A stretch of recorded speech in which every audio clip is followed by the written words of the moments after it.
किनकी पार्टी अगर ये किसका संबंध अगर किन्हीं और पार्टी से होता, राष्ट्रीय पार्टी से होता, तो ज़रूर ये झारखंड के मुख्यमंत्री के रूप में देखे जा सकते थे। अब सबसे बड़ा पैसा बाबू, बाप बड़ा ना भैया, सबसे बड़ा रुपया अगर झारखंड का ये पहला ऐसा वीडियो होगा, जहां झारखंड के इतिहास के साथ-साथ आप झारखंड के भविष्य को भी देख पाएँगे। 88 वर्षों के लगातार संघर्ष के बाद झारखंड राज्य का निर्माण हुआ।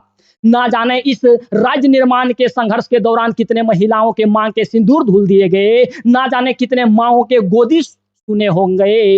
यही झारखंड राज्य में पूरे भारत का 40% खनिज संपदा होने के बाद भी झारखंड राज्य की 40% आबादी गरीबी रेखा के नीचे आती है। इसका सिर्फ एक ही कारण है, झारखंड की राजनीतिक अस्थिरता।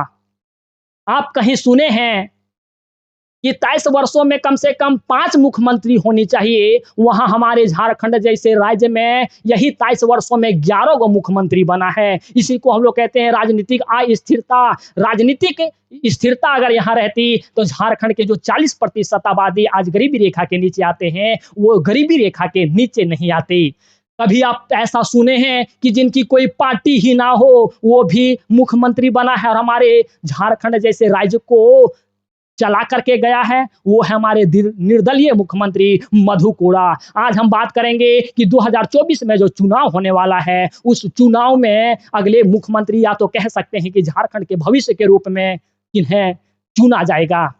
आपके सामने कुछ ऐसे इमेज हैं जो हमारे राज्य के वर्तमान मुख्यमंत्री भी हैं और ये पहले भी मुख्यमंत्री रह चुके हैं, जिनका नाम है बाबू हेमंत सोरेन। यही राजनीति के गलियारों से उभरते हुए हमारे झारखंड के 3 ऐसे प्रमुख चेहरे निकल के आते हैं। पहले चेहरे जो आप देख रहे हैं, जिनका नाम है और हमारे राज्य के वर्तमान मुख्यमंत्री के तौर पे कार्यरत हैं हेमंत सोरेन। हालांकि हमारे झारखंड में ये 2 बार मुख्यमंत्री के पद को संभाले हैं, एक बार 9वें मुख्यमंत्री के रूप में और एक बार 11वें मुख्यमंत्री के रूप में। दूसरा जो आज आप देख पा रहे हैं, ये है टाइगर जयराम महतो और ये हमारे आज के युवा के धड़कन हैं, आज हमारे युवा के चहेता हैं और ऐसी उम्मीद लगाई जा रही है कि झारखंड के अगले भविष्य के रूप में टाइगर जयराम महतो ही आएंगे। आज हम लोग पूरी तरह से विश्लेषण करने वाले हैं और ये आप यहाँ देख पा रहे होंगे, जेवीएम के अध्यक्ष जो हैं, अर्थात झारखंड विकास मोर्चा जिनका पार्टी था, हालांकि ये पार्टी चली नहीं। ये बाबूलाल मरांडी जिसे आप देख पा रहे हैं, ये बाबूलाल मरांडी है, जिनका संबंध गिरिडीह जिला से है और ये बीजेपी से हमारे राज्य के प्रथम मुख्यमंत्री का पद संभाले हुए थे। देखिए, पहले इनके बारे में हम लोग पूरी जानकारी प्राप्त करेंगे। वर्तमान में ये मुख्यमंत्री के पद पे कार्यरत हैं। ये 2 बार मुख्यमंत्री बन चुके हैं। एक बार हमारे राज्य के 9वें मुख्यमंत्री के रूप में हैं हेमंत सोरेन, जिनके पिता का नाम है शिबू सोरेन। हालांकि इनकी बैकग्राउंड की बात की जाए तो ये राजनीतिक से संबंध रखने वाले हैं। राजनीतिक इनके पिताजी ही हमारे राज्य के 3 बार मुखिया रह चुके हैं, हमारे राज्य के 3 बार मुख्यमंत्री पद को संभाल चुके हैं। इनके पिता एक बार बाबू 3रे नंबर के मुख्यमंत्री बने हैं, एक बार 6ठे नंबर के मुख्यमंत्री और एक बार 7वें नंबर के मुख्यमंत्री बने हैं। इनका जो संबंध है वो रामगढ़ से है और इनका जो पना पार्टी है वो जेएमएम है। अब हम लोग टाइगर जयराम महतो की बात करते हैं। ये टाइगर जयराम महतो की कोई बैकग्राउंड राजनीतिक से नहीं है। ये अपने भाषण के माध्यम से जाने जाते हैं। ये अपने वैसे जो तार्किक बातें बोलते हैं, संवैधानिक बातें बोलते हैं, उन्हीं के बदौलत ये आज झारखंडी युवा के धड़कन बन चुके हैं, झारखंडी युवा के चहेता बन चुके हैं। ये भाषाई आंदोलन में हमारे बीच उभर करके आए और इनका पहला जो भाषण वायरल हुआ था वो 23/12/2021 में ये वायरल हुआ था और ये जो भाषण दिए थे वो रणधीर वर्मा चौक अर्थात धनबाद से दिए हुए थे। इनका संबंध कोई राजनीतिक दल से नहीं था, ना ही इनका बैकग्राउंड कोई राजनीतिक से था। एक साधारण गरीब परिवार के रहने वाले लोग थे और इनका घर जो है बाबू वो धनबाद है और ये इनके पिता एक स्वतंत्रता सेनानी थे, जिन्हें मौत का घाट उतार दिया गया। इनकी माता अब अकेले बच जाती है और 3000 रुपया इन्हें इनके माताजी को पेंशन के रूप में दिया जाता है। वही 3000 रुपये में जयराम महतो का पालन पोषण हुआ है और उनका घर परिवार चला है, जिनका अपना पार्टी है जेवीकेएसएस। अब आते हैं बाबूलाल मरांडी। हालांकि ये जो उभरते हुए चेहरे के रूप में आप देख पा रहे हैं बाबूलाल मरांडी। ये हमारे राज्य के पहले मुख्यमंत्री हैं और जिनका संबंध जे बीजेपी से था और इनका संबंध गिरिडीह से था और इनका भी बैकग्राउंड राजनीतिक था। हालांकि इनके पिता राजनीतिक से संबंध नहीं रखते थे, ये पहले शिक्षक हुआ करते थे, लेकिन ऐसी परिस्थितियां आई कि इन्हें भी राजनेता बना दिया बाबूलाल मरांडी। इन सारे चेहरों को आप तो पहले भली भांति जानते ही होंगे। जयराम महतो आज के युवा के धड़कन, हमारे हेमंत सोरेन जी जो आज के पूरे वादे को हमारे कह सकते हैं कि हमारे स्टूडेंटों के वादों को अब तक पूरा नहीं कर पाए, हमारे राज्य के प्रथम मुख्यमंत्री के सत्ता को संभालने वाले बाबूलाल मरांडी, जिनका अपना तो पार्टी था जेवीएम, लेकिन ये जेवीएम इनकी चली नहीं और ये बीजेपी से अभी कार्यरत हैं। हमारे टाइगर जयराम महतो जेवीकेएसएस इनकी पार्टी है और हेमंत सोरेन की विरासत में मिली हुई पार्टी जेएमएम है। नेक्स्ट आते हैं बाबू, देखिए हम लोग बाबूलाल मरांडी की बाद में बात कर लेंगे, पहले हम लोग बात करते हैं आप हेमंत सोरेन जी की। हेमंत सोरेन के पिता का नाम है शिबू सोरेन और ये झारखंड के 3 बार मुख्यमंत्री पद को संभाले हैं। एक तीसरे नंबर के मुख्यमंत्री बने हैं, छठे नंबर के मुख्यमंत्री और 7वें नंबर के मुख्यमंत्री बने हुए हैं। और इनका एक बड़ा डायलॉग अच्छा है मुख्यमंत्री साहब का कि शेर का बच्चा है, हम शेर का बच्चा है, शेर का बच्चा शेर ही होता है, अर्थात मेरे पिताजी शेर थे तो हम भी शेर हैं। लेकिन एक साधारण परिवार से संबंध रखने वाला जयराम महतो, जिनके पिता एक स्वतंत्रता सेनानी कह सकते हैं, क्योंकि स्वतंत्रता की ही वो कुछ नेतृत्व करते थे और उन्हीं में रोड जाम में इन्हें मार दिया गया था। और विनोद बिहारी महतो के ये प्रिय हुआ करते थे। आपको पता होगा विनोद बिहारी महतो के बारे में, झारखंड आंदोलन के जन्मदाता विनोद बिहारी महतो के ये प्रिय हुआ करते थे। आपके विनोद बिहारी महतो का संबंध भी धनबाद से ही था और इनके पिता का नाम था कृष्ण प्रसाद महतो। टाइगर जयराम महतो के पिता का नाम था कृष्ण प्रसाद महतो। तो अब आप चीजों को देख पा रहे होंगे कि हेमंत सोरेन के पिता का नाम है शिबू सोरेन। इनका बैकग्राउंड पूरा अगर देखा जाए तो राजनीतिक से रहा है, इनका पूरा बैकग्राउंड देखा जाए तो राजनीतिक से नहीं रहा है। फिर भी आज जयराम महतो की तुलना या तो जयराम महतो का लेबल आज हमारे मुख्यमंत्री से किया जा रहा है, इनके भाषण के माध्यम से, इनकी वे संवैधानिक तार्किक भाषण के माध्यम से किया जा रहा है। आप देख पा रहे होंगे इनकी बैकग्राउंड ये है और इनकी बैकग्राउंड ये है, इनकी रहने के लिए ये व्यवस्था है, इनके रहने के लिए ये व्यवस्था है। मुख्यमंत्री बाबू इनकी, जिनके पिता 3 बार मुख्यमंत्री रह चुके हैं, उनकी तो ये मतलब घर द्वार की बातें मत कीजिए। टाइगर जयराम महतो का घर ये है और ये मैंने समझिए कि मिट्टी का घर है, झारखंडी की पहचान है। आइए अब हम लोग हेमंत सोरेन और टाइगर जयराम महतो के बारे में बात करेंगे। हालांकि टाइगर इनका नाम आज नहीं पड़ा, लोग इन्हें पहले से टाइगर कहा करते थे। जब ये क्रिकेट खेला करते थे तो लपक के, जिस प्रकार से एक टाइगर लपक के शिकार करता है, ठीक इसी प्रकार से टाइगर जो जयराम आते हैं वो लपक के कैच पकड़ा करते थे, इसलिए इन्हें लोग पहले से ही टाइगर कहा करते थे और ये नाम आज यहाँ सूट बैठ गया है। हालांकि आइए हम लोग इनके बारे में थोड़ी सी जानकारी प्राप्त कर लेते हैं। इनका नाम हेमंत सोरेन है और ऐसा कहा जाता है कि आदिवासियों के मसीहा के रूप में ये आए हुए थे, लेकिन इनके कार्यों से ऐसा पता चल रहा है कि ये कोई मसीहा नहीं थे। जन्म इनकी हुई है 10 अगस्त 1975 ईस्वी को। जन्म स्थान की बात करें तो नेमरा रामगढ़ इनका जन्म हुआ है, नेमरा नामक गांव में, और जिला देखें तो रामगढ़ में इनका जन्म हुआ है। इनके माता का नाम था रूपी देवी और पिता का नाम है बाबू शिबू सोरेन, जो वर्तमान में बाबू इनके गुरु भी हैं और इनके पिता भी हैं। शिबू सोरेन के 3 बेटे थे। बड़ा बेटा का नाम था दुर्गा सोरेन, जो 39 वर्षों में इनकी मृत्यु हो जाती है, और इन्हीं की पत्नी है सीता सोरेन, जो राजनीतिक में कार्यरत है। इनके मंझले बेटे के रूप में हैं हेमंत सोरेन, जिनको पहले राजनीतिक में तो इंटरेस्ट नहीं था, लेकिन इन्हें राजनीतिक में आना पड़ा जब इनके बड़े भाई का देहांत हो गया। बाबू छोटा भाई है इनके बसंत सोरेन, और ये भी राजनीतिक से संबंध रखते हैं। इनकी बेटी है, मतलब किनकी बेटी, शिबू सोरेन की बेटी अंजलि सोरेन, इनका भी संबंध राजनीतिक से ही है। और Hemant Soren 12th Patna high school Patna से किए हुए हैं। इंजीनियरिंग का पढ़ाई, ये मैकेनिकल इंजीनियरिंग की पढ़ाई कर रहे थे, लेकिन ये बीच में ही छोड़ दिए।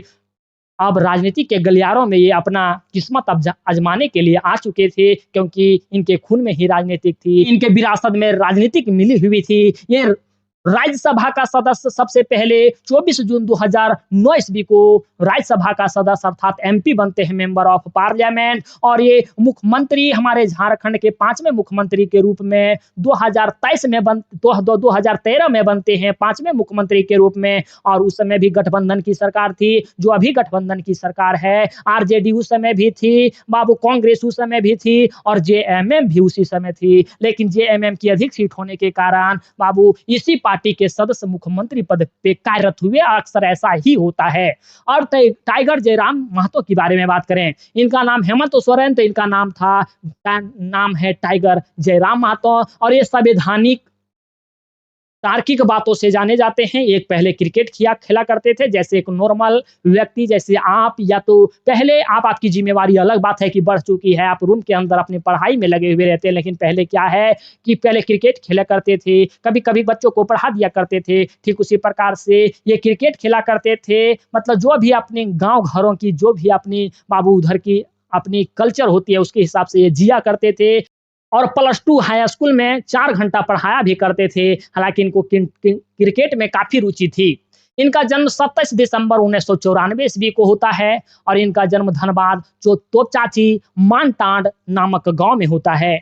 मानटांड नामक गाँव में होता है। इनके पिता कृष्ण महतो प्रसाद थे, जिनकी मृत्यु एक सभा में हो जाती है। और ये एमए किए हुए हैं पीके रॉय मेडिकल कॉलेज से, पीएचडी किए हुए हैं विनोद बिहारी महतो कोयंचल विश्वविद्यालय से। जयराम महतो पीएचडी किए हुए हैं, और पीएचडी होने के कारण इनके अंदर तो शोध क्रिया करने की आदत लग चुकी थी। ये झारखंड की हिस्ट्री और झारखंड की ज्योग्राफी को बड़ा बेहतरीन ढंग से समझे। इन्होंने उस पे शोध भी किया।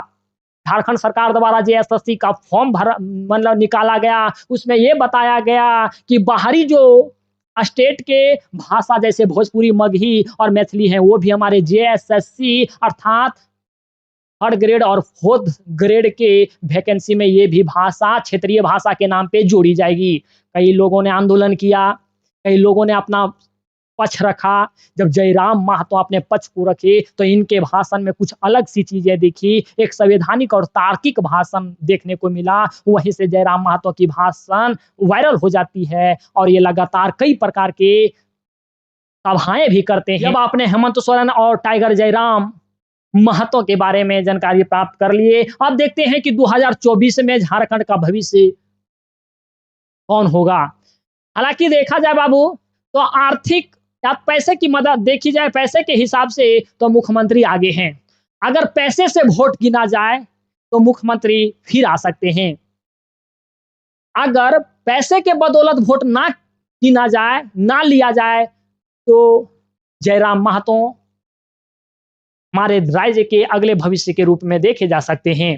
हालांकि बात यह है कि इनके पास तो बहुत ऐसे पैसे हैं। इनका जो ऐसा मुद्दा रहता है वो धर्म से संबंधित रहता है, जाति से संबंधित रहता है, आरक्षण से संबंधित रहता है, और 1932 खतियान से संबंधित रहता है। हालांकि ये कोई राजनीतिक सभाएं करते समय ये कोई नया फैक्ट नहीं है, या तो कोई नया मुद्दा नहीं है। प्रत्येक राजनेता का यही लगभग मुद्दा रहता है, क्योंकि धर्म से संबंधित अगर आप मुद्दा उठाते हैं तो धर्म कभी खत्म नहीं होगा। जाति के संबंधित अगर आप मुद्दा उठाते हैं तो जाति कभी आपका खत्म नहीं होगा। आरक्षण वाला मुद्दा कभी खत्म नहीं होगा, और आपकी राजनीतिक में 4 चांद लगती रहेगी। हाँ, बस इनके पास क्या है कि पैसे अधिक हैं, और पैसे के बदौलत अगर ये वोट गिनना चाहें तो जयराम महतो इसमें हार जाएंगे, और जयराम महतो की उम्मीद अब यहाँ कम दिखने लगेगी अगर पैसे की बदौलत की बात की जाए तो। और इसी में झारखंडियों को लगातार शोषण किया गया है। 500 रुपया देकर के वोट छीन लिया गया है। अगर वास्तव में अब झारखंडी जाग चुके होंगे, तो अगर पैसे पे अगर वोट ना देंगे तो इस बार झारखंड के नए भविष्य के रूप में जयराम महतो होंगे, जिनके पास हथियार के रूप में शिक्षा है। और शिक्षा है तो ये तार्किक संवैधानिक बातें करते हैं, ये लोगों के विश्वास पे चलते हैं। अगर कोई पैसा पे चल रहे हैं तो ये सिर्फ विश्वास पे चल रहे हैं। बाबू यहाँ देखे 1932 खतियानी आधार को भी ये मुद्दा बनाए हुए हैं, विद्यार्थियों के उम्मीद के रूप में उभरे हुए हैं। इनकी अपनी पार्टी है जेबीकेएसएस। अगर मेरा पर्सनल अगर देखा जाए सुझाव तो अगर जेबीकेएसएस जो इनकी अपनी पार्टी है, अगर ये अपनी पार्टी के बदौलत चुनाव ना लड़के कर कोई राष्ट्रीय पार्टी से चुनाव लड़ते, तो इनकी अपनी एक विधानसभा की सीट तो निश्चित होती और ये उम्मीद लगाई भी जा सकती थी कि ये हमारे राज्य के अगले मुख्यमंत्री के रूप में देखे जा सकते हैं। लेकिन अपने आप को एक विधानसभा का चुनाव लड़ना भी बहुत बड़ी बात होती है। उस चुनाव में जीतना भी बहुत बड़ी बात होती है और साथ ही साथ एक अपने पार्टी को वहाँ तक पहुँचाना और भी बड़ी बात होती है। राजनीति की गलियारा में बड़ा ओल-जोल है। राजनीति कोई आसान सी चीज़ें नहीं है। अगर ये कोई राष्ट्रीय पार्टी से संबंध रख लेते, शुरुआत में खुद का पार्टी तो बाद में बनाया ही जा सकता था। तब ये इन्हें कोई विधानसभा सीट छीनने से माने लेने से कोई रोक नहीं सकता था। ये विधानसभा के सीट तो निश्चित तौर पे लेते ही लेते और इनकी जिस प्रकार से तार्किक भाषण है,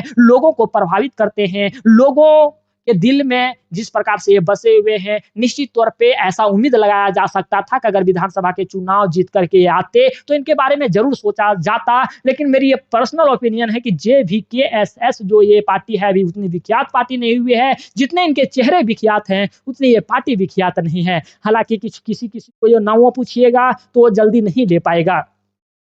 तो यही बात है। हालाँकि जयराम महतो की अगर लोकप्रियता की बात की जाए, तो देखिए लोकप्रियता माने कोई कमी नहीं है और ये अगले झारखंड के भविष्य के रूप में देखे जा सकते हैं। बस यही हम आपको जो बताएँ कि इनकी पार्टी अगर ये इनका संबंध अगर किन्हीं और पार्टी से होता, राष्ट्रीय पार्टी से होता, तो ज़रूर ये झारखंड के मुख्यमंत्री के रूप में देखे जा सकते थे। अब सबसे बड़ा पैसा बाबू, बाप बड़ा ना भैया, सबसे बड़ा रुपया अगर फिर हम यहाँ कहेंगे बाबू कि अगर झारखंडी लोग इसी पैसे के में आ जाते हैं, इसी पैसे के झांसे में, तो झारखंड की गर्त तो निश्चित है। अब हम लोग बाबूलाल मरांडी की बात कर लेते हैं। तो बाबूलाल मरांडी की लोकप्रियता तो इनकी कोई परिचय के मोहताज नहीं है, लेकिन कयास लगाया जा रहा है कि अगर जयराम महतो उभर करके आते हैं, तो ये दोनों राजनेताओं की सुपला साफ किया जा सकता है, क्योंकि इनसे आज के नवयुवक नाराज दिख रहे हैं। साथ ही साथ इनके पार्टी के कुछ ऐसे लोग हैं जैसे लोबिन हेम्ब्रम, वो भी अपना ही एक पार्टी बना चुके हैं, जो कि इन्हीं पार्टी के सदस्य हुआ करते थे। कहीं न कहीं इनके पार्टी के सदस्य में भी नाराज़गी है, तो हमारे राज्य के युवा में भी नाराज़गी है। तो यही थी बाबू आज की झारखंड की केस स्टडी और आप 2024 में झारखंड के भविष्य के रूप में किन्हें देखना चाहते हैं, कमेंट सेक्शन में ज़रूर बताएँगे। और अगर आप ऐसे इंटरेस्टिंग चीज़ों के बारे में जानना चाहते हैं, जेपीएससी, जेएसएससी की पूरी तैयारी करना चाहते हैं, तो चैनल के साथ आप चाहें तो जुड़ सकते हैं। अन्यथा कोई विशेष टॉपिक पे पूरी जानकारी चाहिए, तो आप कमेंट सेक्शन में भी बता सकते हैं। तो ठीक है, वो छुआ लोगिन बाबू मिलो ही बाद में हो कोनो दोसर वीडियो में, तब तक रखे हो अपन ध्यान। जय हिंद।